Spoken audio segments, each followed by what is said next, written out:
Mr. President, we'll see you in court.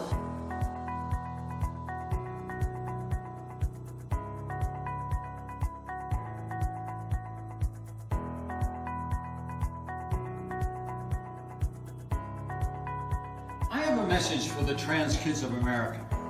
You're winning. I know it doesn't feel like it today or every day, but you're winning.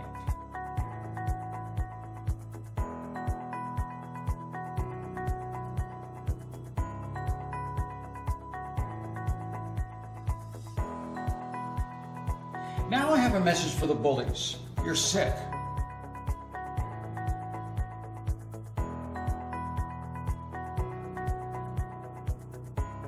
And because you're weak, you pick on kids, you pick on women, or anyone else you think is vulnerable.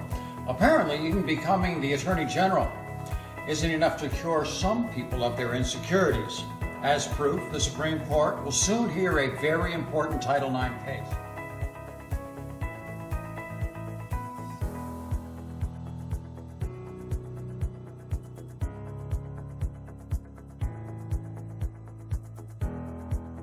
Mr. President, we'll see you in court.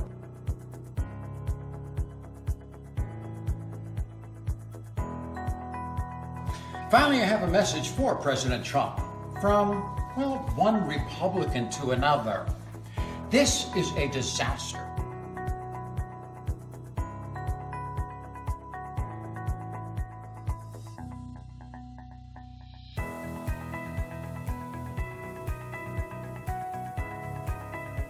And you can still fix it. You made a promise to protect the LGBTQ community. Call me. Let's start here. That is a man in a dress taking hormones. That is a man in a dress taking hormones. That is not a woman. Bruce Jenner did not become a woman simply because he feels that he is a woman. He remains a man. I just want to set the record straight. But he is upset with President Trump because President Trump rescinded a ridiculous order, guidelines from the federal government that completely changed the meaning of sex, that biological sex in our laws, biological sex in Title IX, which was put in place in particular to protect women, girls in schools and to give them rights and develop their sports and things like that. No, where it says sex, that now means gender identity. So if you can't discriminate based on sex, that means you can't discriminate based on gender identity. So under the Department of Justice Obama guidelines that came in his last year in office, by the way, that potentially states could be penalized, could lose billions of dollars of funding if they didn't allow a 17-year-old boy who identifies as a girl to play on the girls' sports team and to share the girls' locker room and shower stalls and bathroom. It's this complete outrage and nothing less than outrage. And all the Trump order did was to push this back to the states and say, hey, work out something, hear me, that is in the best interest of everyone. You have one kid struggling. My heart goes out to the kid. My heart goes out to the family. A 6-year-old boy who believes he's a girl. From what I've read, numerous studies indicate that as high as 80% or even higher of kids like that, when they get past puberty, will no longer identify as the opposite sex. But right now, the kid's struggling. Our heart goes out to him. But you don't turn the world upside down for that kid. You don't put the 6-year-old boy who thinks he's a girl into the girls' bathroom with other 6-year-old girls and confuse them. I thought Johnny was a boy. Now Johnny is Jane. I don't understand. They don't need tolerance. They need to be told boys are boys and girls are girls, and Johnny is confused, so be nice to Johnny, but he's confused. Let the school have a place if you need, just like you have special facilities for handicap. This is some type of handicap, mental, emotional, some kind of handicap, all right? We're not talking about someone that's biologically intersex. That's a fraction of a fraction of a fraction of those who identify as transgender.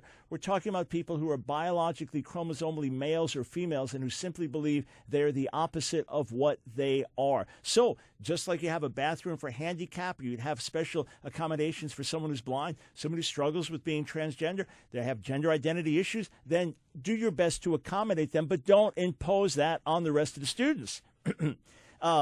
CNN Democrat Chris Cuomo took issue with this and said via Twitter say about a girl who had a problem with this, I wonder if she is the problem or her overprotective and intolerant dad. Teach tolerance. Tolerance is a two-way street, Mr. Cuomo. Tolerance is a two-way street. How about all the other kids who are negatively affected? How about the many girls who have been traumatized by the presence of a boy in their bathroom, in their locker room, next to them in a shower stall? How about all of those? How about the cases that are going to court over this, over girls being traumatized? Isn't tolerance a two-way street? And since when is it tolerant to tell a girl you just have to get used to seeing a boy's private parts in your locker room? Since when is that tolerant? As others have said, that used to be indecent exposure. Well, it gets even crazier when this simply becomes whatever you think it is. That if I think I'm a girl, I'm a girl. If I think I'm Chinese, I'm Chinese. If I think I'm 7 foot tall, I'm 7 foot tall. If I think I'm a child, I'm a child. Well, why not? If I think I'm black, then I'm black. If gender is what I perceive it to be, then why not other things? Well, this comes up in a dialogue between Tucker Carlson on Fox News and Zach Petkonis from the Democratic National Committee, a senior advisor. Listen to this enlightening dialogue. The core question is what constitutes male and female. And the implication of these guidelines that Obama put in place is that a man is someone who says he's a man, and a woman is someone who says she's a woman. You get to decide your gender. There's no biological anchor to sex anymore. It's all determined by the individual. So my obvious question for you is, how do I know if a person's male or female? Is there some other absolute standard that people have to meet to be male or female, other than what they say? One's gender identity is enough to show what gender they are. And so if you're confused about that, I mean, I leave that, to your level of enlightenment and no, this is, it's not about enlightenment. It's not about more. Enlightenment. Oh, it's enlightened when Bruce Jenner tells us that he's a woman, and the enlightened ones now refer to him as she. That's enlightenment. Perhaps it was enlightenment when Rachel Dolezal said she was black. Maybe we should refer to her as a black woman now, because after all, that's her identity. If you can be transgender, why not transracial? Why not trans-species? It goes on and on. This is not about enlightenment. This is about rational thinking. And then to add insult to injury, listen to this. California, the state of California, has created its own travel ban, and they said this: if you are in a public university as a student, then you are not allowed to have state-funded travel to, quote, anti-LGBT states. That would include states like Mississippi and North Carolina and some others. Now, listen to this statement. Inclusivity and diversity are fundamental values of the California State University.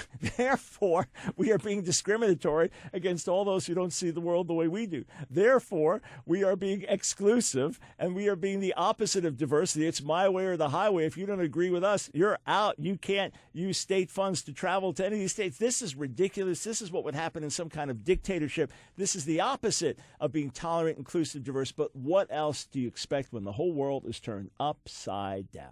Doing presidential things and, overseas. He's meeting with you two, talking about, Pence the was the AIDS. bad one, but now he's the good one? You're twisting my words. I'm not. You just said, and I'm trying to be fair with you, you just said that you don't think, you're protesting Trump because you're afraid of what he's going to do, particularly, as you said, as a gay man. I asked you, what is he going to do to you as a gay man? Well, nothing really, but Mike Pence will, because Trump's not the real president. My being gay is not the point of this. It was in reference to an upcoming protest. Yes, I did. I did.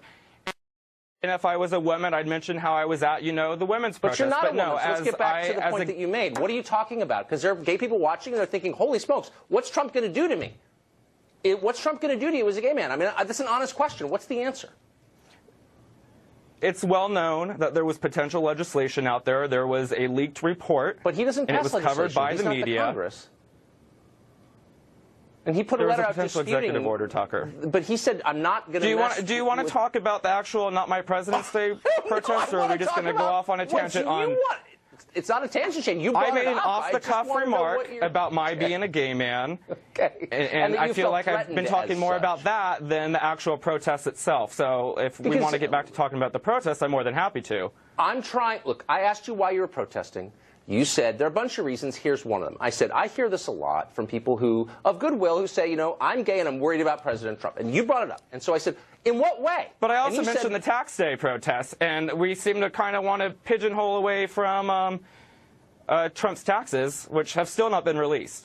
Still not been released. And I also mentioned that as one of the upcoming protests, and you're completely deviating.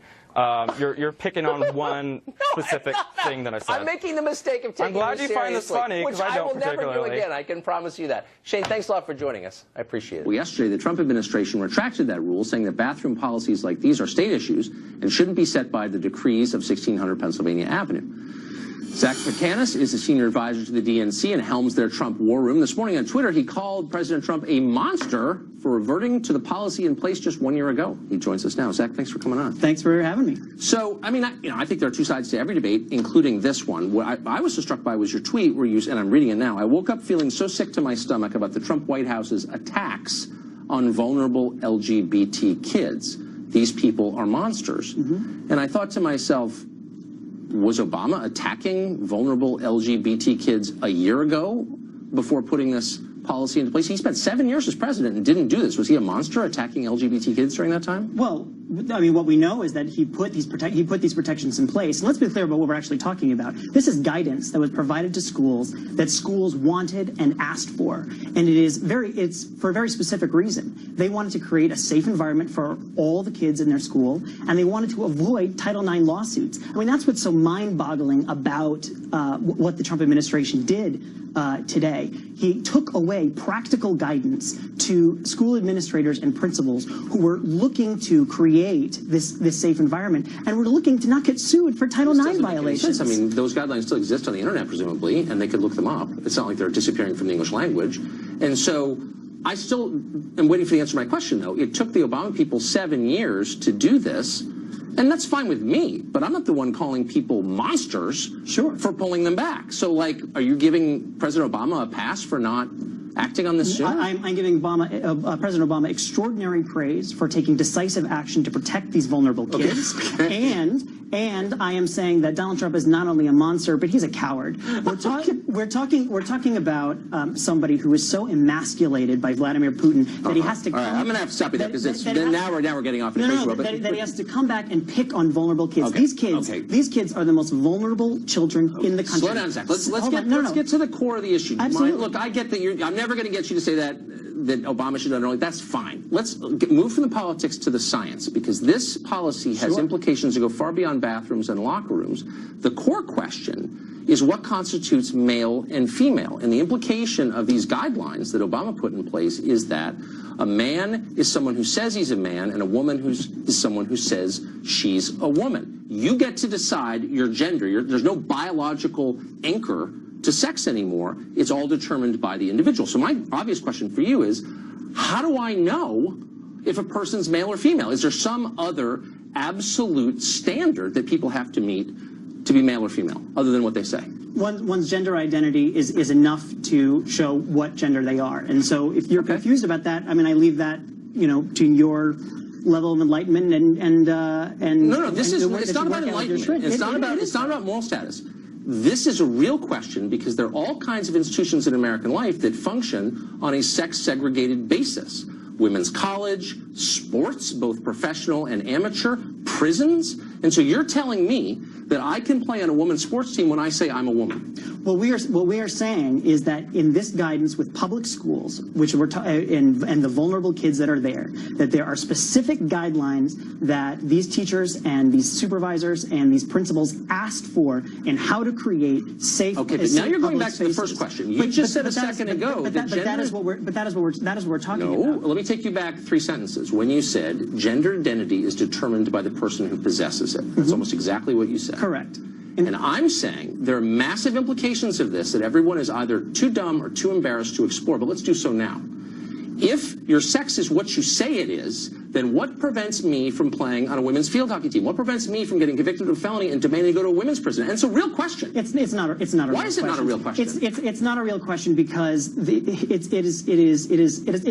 is pretty absurd, and there are no other examples. Why? Because there are no examples of this. What do you mean? I'm sorry, but there are no examples. This is the same argument about saying that this will allow sexual predators to go into women. I'm not making that argument. Yes, but you are making that argument. Okay, what I'm saying is, I just want to know what the standards are. I'm not actually making any claims. I'm merely asking a question, and I want you to answer. Yes, the standards are Is there a scientific standard? Because when you deal with questions of biology, that is a species of science. So what's the scientific standard? I'm a scientist. I want to know if you're a man or a woman. How do I find out? Look, these are discussions that I encourage you to have with someone who is transgender, and they can come and talk to you about. I don't need that to speak to a I can speak to you because you think about this stuff for a living. So it's a very simple question. Yes. I want to know if you're a man or a woman. I'm a scientist. How do I find out? Your gender identity determines your gender, period. Okay. So should someone who looks like me, I look like a man, you think I was a man, I say I'm a woman, and I demand to play in a women's sports team, I demand to go to women's college, I demand a small business administration loan for women-owned businesses. That's a real thing. That's $1 billion question, for real. Can you turn me down if I say I'm a woman? The question that is on the table right now is about Title IX. Let's not and about guidance. No, but you want to go off on Title IX applies. It's not a tangent. Title IX applies and was created around the question of women's sports.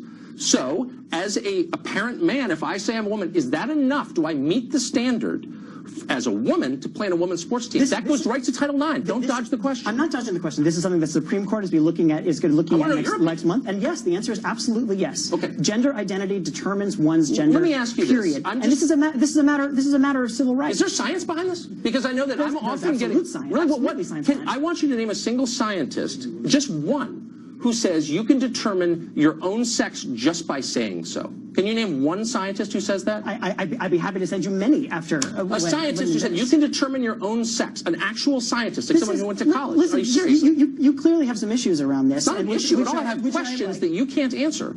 And you're instead throwing things like you're not enlightened. I'm asking you a sincere question. What's the science behind this? And you're deflecting. Why? I'm simply not deflecting. This is a matter of settled science, and it is something. What's the science exactly? That you are what you say you are? Can I change my race too? And don't dodge that question. That's a real question. No, you cannot. Why? Change Why your can't race. I change my race, but I can change my sex? What's the difference? It is not about changing. It is not about changing. But why isn't this is about inherently who people are. Really? What if I say I'm inherently of another race? Who are you to say I'm not? I mean, again, you're getting into these silly hypotheticals. It's not silly at all. 2 years ago, nobody thought you could choose your own sex. And you're saying it's settled science. One that is simply not true. We have had transgender protections in this country but you haven't explained what transgender is. You're just saying it's whatever we say it is. Look, you want to go into this in this right-wing pseudoscience. It's not right-wing at all. It absolutely It's pseudoscience, right?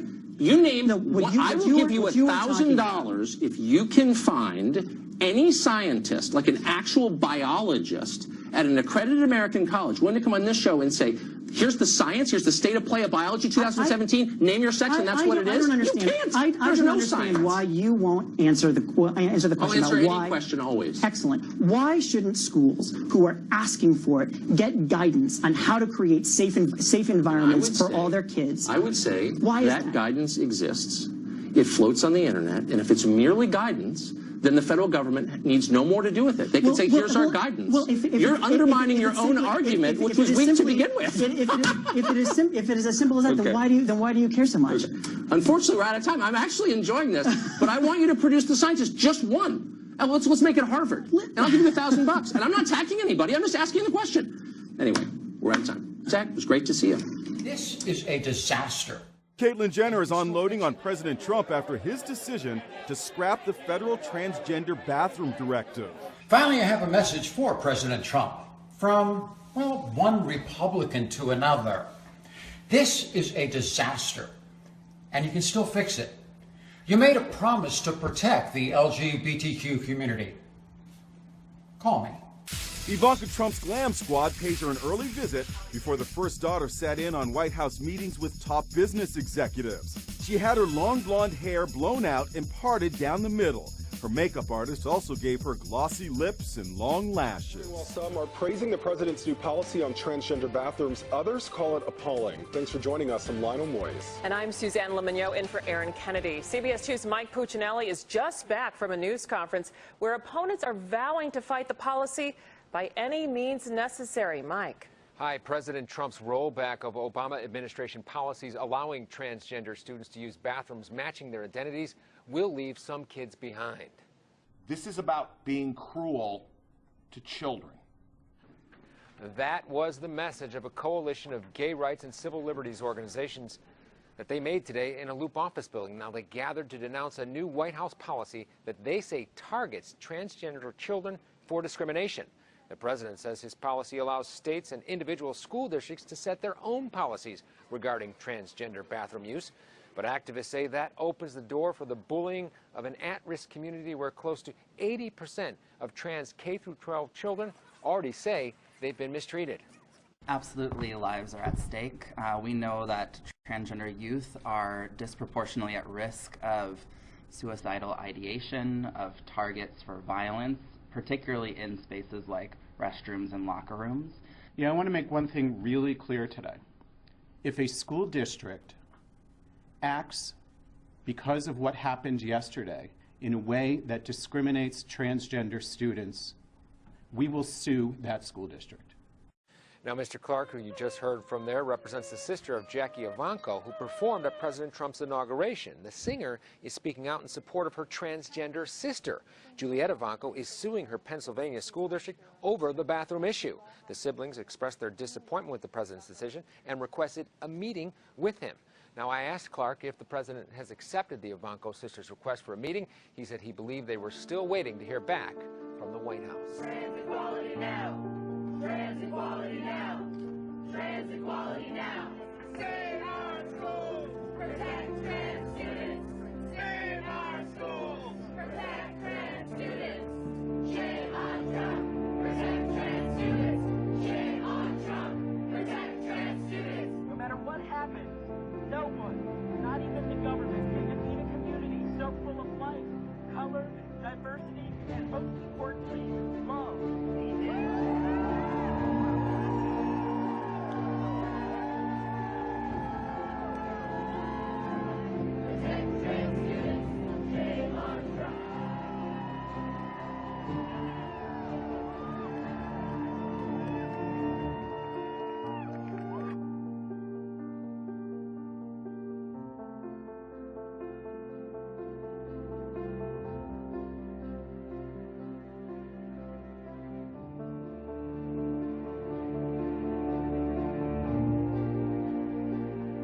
Teacher from Seattle who is in jail because she is in love. That's how I view it. I admit that it's unorthodox. She is 35. The boy is 14. He was younger when they started. But the big story this week. Has he been bar mitzvahed? Have I? No, is he? Oh. Okay. But she is pregnant again. That was the story this week. With the second child by this boy. So basically they're having a family and they're keeping the mother in jail because she won't conform to what society feels should be the perfect American family. Yeah, it's perfect. My dad's 14 years older than me. Absolutely sickening. What is sickening? A woman who's over 20 years older and she raped this kid. Raped? Well. Come on. She forced? How do you know? And how can you? Well, how do you know that she didn't rape him? How can a woman know that she didn't seduce him? How can a woman rape a man? I think that an older woman can manipulate a young kid, and I don't think it's really healthy. I don't think it's healthy for a kid who's going to be 14 with 2 kids out in the world. I think those children will grow up fairly damaged. I think that kid's going to grow up fairly damaged. So you're on her side? Yeah. Okay. Governor, now that you're watching this all play out from the White House, and I know that, you know, North Carolina argued that this would protect North Carolinians, especially girls and women, from you know, sexual predators in bathrooms. You know the story on the flip side. You know, trans students feel discriminated against, especially at such a young, vulnerable age. What do you say to them? Well, I think this is more of a privacy issue, and frankly, we don't have a legal definition of transgender or gender identity or gender expression. And I've said from the very beginning that this debate, when it was brought up by the political left, that the Supreme Court is going to have to step in. This is not President Obama's decision through the Justice Department. It was not President Trump's decision through his order, because what he did was reverse the executive order as overreach, which it's going to either be the U.S. Congress or the Supreme Court, which is going to further define the 1964 Civil Rights Act, which is how do we define sex? How do we define gender? Is it based upon what the doctor says you are, or is it based upon what that individual feels or expresses? I personally think it's based upon what the doctor says, because we ask the doctor when a baby is born, are you a boy or a girl? And it's the doctor who makes that decision. I don't think government needs to be making that decision, whether it be a mayor, a governor, or the President of the United States. But I do think the 1964 Civil Rights Act needs to be clarified. I understand. And so you're saying it should be a legal definition, even though there are a lot of young people who say, this is how I feel. I may have been born a boy, but I feel like a girl. Therefore, I should be able to use the girls' bathroom. You say it shouldn't be up to them. It should be up to the courts to decide who's a boy and who's a girl. Just so I'm hearing you correctly. Well, there are a lot of ramifications. For example, as a former governor of North Carolina, I ran the prison system. And we had male prisoners who said, I feel like a girl, therefore I want to be transferred to the woman's prison. That's not the way things work. It was not their decision. It's the doctor's decision to determine, are you a male or a female? And that has tremendous policy ramifications. But Governor, that's prisons. Forgive me for interrupting. That's prisons. That is a far cry from our public schools. Well, our public schools have group showers for young girls or boys. And for one boy to decide I'm a girl and be able to go to the girls' group shower, that has ramifications for the other 99% of students in a school, and they should also have a say-so along with their parents. And that's why I think this will end up in the Supreme Court on what is the new definition of gender. Is it what we've always had it to be, a male and a female based upon our biological settings when we're born, or is it based upon how one feels or how one expresses themselves, which is a brand new debate that has come up within the last year. And a group called the HRC just happened to make North Carolina the epicenter of this debate, but now this debate is occurring in many, many states, including the state of Texas. In Houston, the voters turned down a redefinition of gender 2 years ago by over 60% of the vote in Houston, Texas. So it's a very complex, it's a very emotional issue on all sides, and we need to have a clear intellectual discussion on this new privacy issue versus civil rights issue. Understand. And listen, I absolutely respect your opinion, and that's why I'm talking to you. But I've also talked to, transgender people on the show, and they obviously feel very differently, and it's just how they feel. It's not the court to tell them. But let me move on, Governor, and just broaden this out. We were listening to the White House daily briefing yesterday, and Sean Spicer was, reinforcing the point that when it came to, he was asked about anti-pot laws, and he was saying that it's the federal government who should reinforce those anti-pot laws. But again, juxtaposing that with the transgender issue being a states' rights issue, critics are saying, hang on a second, that's hypocritical. How do you see it? Well, I actually think, again, the transgender issue, it's tough to say transgender because we're really talking about a word called gender identity. And there's no clear legal definition of a transgender, of what stage you're in, so that needs to be further clarified. But I personally think this is going to end up to be a federal issue regarding the 1964 Civil Rights Act. I understand, Governor, but the question was more on federal versus state. If he's bringing up anti-pot laws, and that should be enforced by the federal government, yet this transgender issue should be enforced by states' rights. Why one versus the other, do you think? Well, there's been a gray area on states' rights versus federal rights since the founding, after the Articles of Confederation and our Declaration of Independence and our Constitution. And this is that gray area on where states' rights begin and the federal government rule. And I frankly think we ought to have one civil rights laws for our entire country. And that's what the 1964 Civil Rights Act does. But I didn't think President Obama had the right to all of a sudden change the definition of sex within the 1964 Civil Rights Act and all of a sudden change the way we define men and women and boys and girls. I think that's the job of either the U.S. Congress through adapting or amending the 1964 Civil Rights Act, if people want that to be done, or by the Supreme Court, which is where I think this case will end up, most likely to the Richmond case, which only applies to bathrooms, but there are other issues regarding restrooms, locker rooms, changing rooms, and many other issues that are based upon gender identity. Understand, and on the you lost your re-election. This is months after this massive bathroom fight. You know the state of North Carolina lost hundreds of millions of dollars in revenue, just by some estimates. The All-Star game pulled out. Bruce Springsteen said, "I'm not coming, to give my concert there." A couple months out, Governor McCrory, do you have any regrets?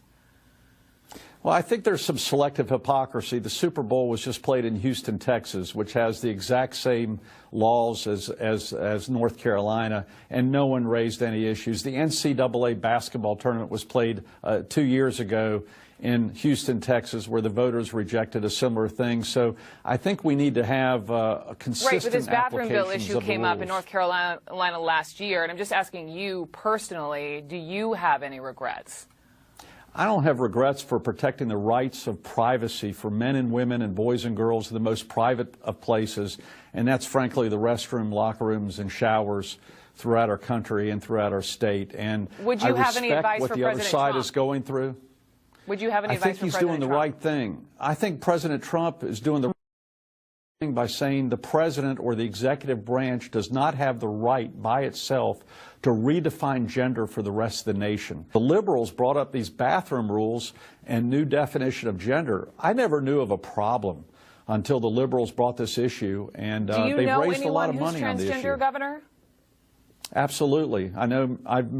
Listen, I was mayor of the city of Charlotte for 14 years. For many years. And this issue was never an issue. I was mayor for 14 years before I was governor, and this issue never came up. And by the way, the word transgender, for your audience, I think you need to define transgender, because there are many different aspects of gender identity and gender expression, and the word transgender does not show the real complexity of each individual case, especially as it applies to the privacy of a shower, locker room, or a restroom facility. Listen, I can't pretend to understand what it feels like not to feel like I'm in my own skin, and I think neither of us can understand this or appreciate this. But as you know, transgender people, I've had transgender individuals on my show or been at events, and I just know what they tell me, which is not what's dictated by the law, that they just don't, it's a gender identity issue. And I agree with you. It is extremely complicated on one sense, but when you talk to them, it's not complicated at all. They feel one way, and they want the government to respect that. Well, again, we have some people, with all due respect, who feel that way during the day and might feel a different way during the night, or vice versa. There are different applications of how we term gender identity, and also the term gender expression, which was in some Charlotte and Houston laws. And we need to have more education on this issue. I empathize with people going through this issue, but I also empathize with the 99.7% of the population and parents of children who go, you know what, I don't want a boy who's built like a boy to go into my daughter's shower, or vice versa. And those are emotional issues that tug at the heart Governor, of let me jump in. issue. Forgive the interruption, but if absolutely, I asked you if you know any transgendered people, and you say yes. And so, from the people that you know, when they tell you, I want to use this bathroom because I feel this way, are they wrong? Are their feelings I think, wrong? I've met with a transgender who's a professor at one of our great universities in North Carolina, and he wishes that liberal politicians would have stayed out of it and not brought it up, because they were dealing with it just fine among their own individual issues. But now government's involved due to the liberals bringing this issue up, not the conservatives. And President Obama, again, did not have the authority to determine the new definition of gender in our country. And I personally think the courts are going to end up doing it. I don't think Congress is going to have the courage to re-examine the current definition of the word sex in the 1964 Civil Rights Act, which has always been interpreted between a man and a female based upon what the doctor said they were when they were born. You are entitled to your opinion, and then there are the other folks who absolutely disagree, but I appreciate the conversation. And thank you. Well, we got to be careful not getting into Orwellian thought police. Respect other people's opinion, but show respect for them and have agreeable disagreement. Yes. And yes. That's what we need to have in our nation, more of it. Governor Pat McCrory of the great state of North Carolina, thank you so much. Appreciate it.